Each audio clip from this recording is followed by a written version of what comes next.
Dr. Jost, initially, I mean, we had this guidance or that it was okay not to be wearing masks because to be using, wearing masks was not a requirement, but to be careful of the social distancing, physical distancing, hand washing was the emphasis. But now, as you will see in some of the news in some of the countries, wearing masks is being encouraged, and to the extent that even whether to make it compulsory to have masks to be worn. So that is being debated and discussed. Could you share your views on that? Kindly allow me, before I come to your question, to make a couple of remarks on the socioeconomic side, including your previous question. Indeed, we very much hope that no employer is laying off staff as a result of COVID-19 or using it as an excuse to lay off workers. It would really be a tragedy, because we should be remembering that this is an unprecedented crisis of global dimension. In fact, at macro level, at the global level, WHO, the World Bank, and the IMF, the International Monetary Fund, have called for debt relief for all developing countries as a measure to help countries pull through and focus their energy, efforts and resources to coping with COVID-19. So coming back to my first question, yes, Dr. Jost. I'll be happy to come back to your question also on the use of masks, because that too is very important. And in fact, it's only last night, 6th of April, that WHO globally at headquarters has issued fresh interim guidelines that reaffirm the fact that a general blanket wearing of masks is not recommended at this point in time. Community masking, for instance, is not advised at this time because there is actually no evidence as yet from countries around the world that it will indeed do the job of preventing COVID-19. In fact, it may lead to a false sense of security and needs to be accompanied by the other measures that we were talking about. Perhaps we could have complementary messages when you wear a mask, but at the same time, don't touch your face. Well, indeed, that would be helpful. Yeah. So if I may have one last question from each of you to Makai. So what can business and workers and government do better? What can they do better? Prepare for recovery from the economic fallout of COVID-19 and to also prepare for potential possible future crisis.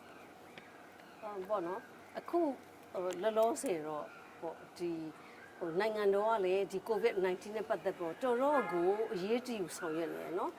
ကြိုတင်လဲဆောင်ရွက်တော့ဒါကျမတို့နိုင်ငံအနေနဲ့ကတော်တော်ကိုထင်းထင်းသိသိမ်းပေါ့နော်ဒီတွေအရာတော့ရှိနေတာပေါ့ထိုနည်းတူပဲကျမတို့ဒီလုပ်ငန်းရှင်ပေါ့လုပ်ငန်းရှင်ဆိုတာအထည်ချုပ်လုပ်ငန်းရှင်များအသင်းကုန်သက်ဆက်မှုအသင်းချုပ်ဘောကနိုင်ငံလုံးနဲ့တပြေးညီကျမတို့ဆောင်ရွက်ပါတယ်ရှင်ကျမတို့ဒီလို COVID-19 ကြောင့်စကြတဲ့ဟိုကျမတို့က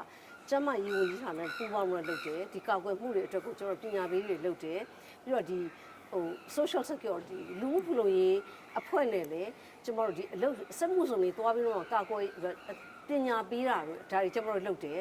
ပြီးရင်ဒီစက်မှုစုံတွေက HR manager တွေပေါ့လူကြီးတွေခေါ်ပြီးတော့မှ TOT training ပေးတော့စက်ရုံမှာပြန်မသင်တန်းပေးရမယ်ကျွန်တော်တို့လုပ်တယ်ရှင်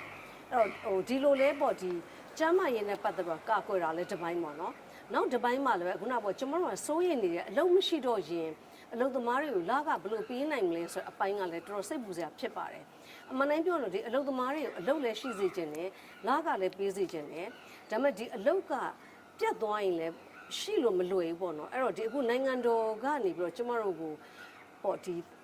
ဘီလီယံ100ပေါ့နော်ဒီလုပ်ငန်းရှင်တွေကိုဒီအရေးပေါ်ပေါ့အရေးပေါ်ကူညီထောက်ပံ့တဲ့အနေနဲ့ဘီလီယံ100ကိုထုတ်ချီဖို့စီစဉ်ပါတယ်စီစဉ်တော့အဓိကနိုင်ငံတော်ရဲ့ရွေချက်ထဲမှာနှစ်ခုထားပါတယ်တစ်ခုကအလုပ်သမားတွေလစာအပြည့်ပေးနိုင်လို့ပါဒါအရင်ရေးကြည့်ပါတယ်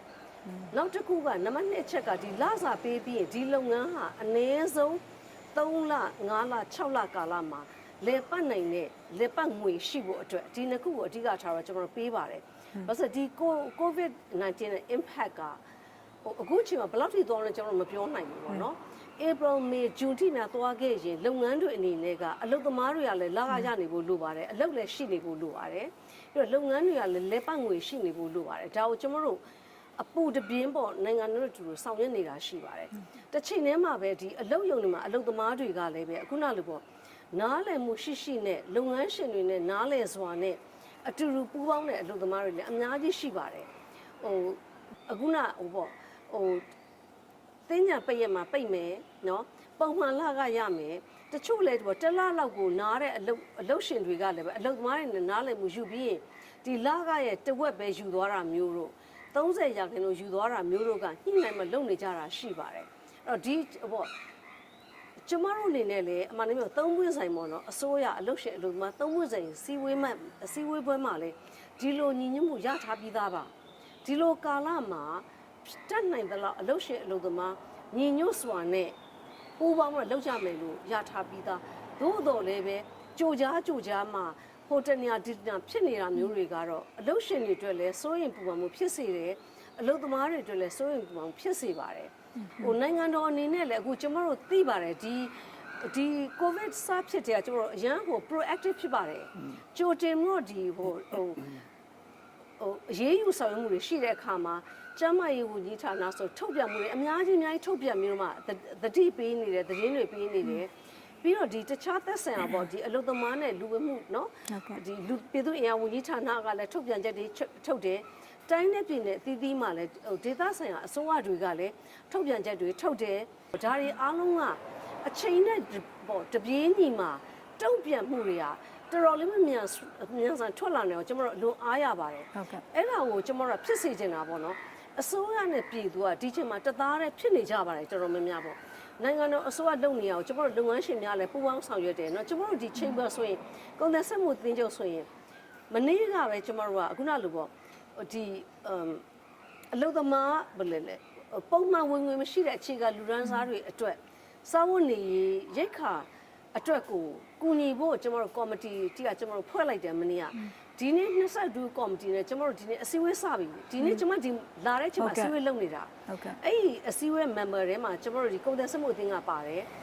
စံအသင်းတို့စီအသင်းတို့ပဲနှန်းအသင်းတို့မွေးမြူရေးအသင်းတို့ငါးလုပ်ငန်းအသင်းတို့စားနပ်ရိက္ခာတွေလုံလောက်ဖို့ဒီအသင်းတွေအကုန်လုံးပါတယ်ပြီးရင်ကျွန်တော်တို့ကနိုင်ငံတော်ကဖွဲ့ထားတဲ့ထုတ်ပြန်ချက်နဲ့အညီပေါ့နော်ကျွန်တော်တို့ကူညီတော့ဆောင်ရွက်ပေးလို့တပြေးညီကျွန်တော်တို့လုပ်နေပါတယ်ဒီလိုပေါ့ကျွန်တော်တို့နားလည်းပဲလုပ်နေအလုပ်သမားတွေရှိသလိုဟိုပေါ့သူတို့ရဲ့လိုအပ်ချက်တွေကအများများလာတဲ့အခါမှာဒီလိုတောင်းဆိုမှုတွေရှိလာတဲ့အလုပ်သမားတွေလည်းရှိလာတာပေါ့နော်အဲ့တော့ဟိုကျွန်တော်တို့အနေနဲ့ကတော့အားလုံးပေါ့ဒီချိန်မှာအစိုးရနဲ့ပြည်သူမှာလုပ်ငန်းရှင်ကအလုပ်သမားကော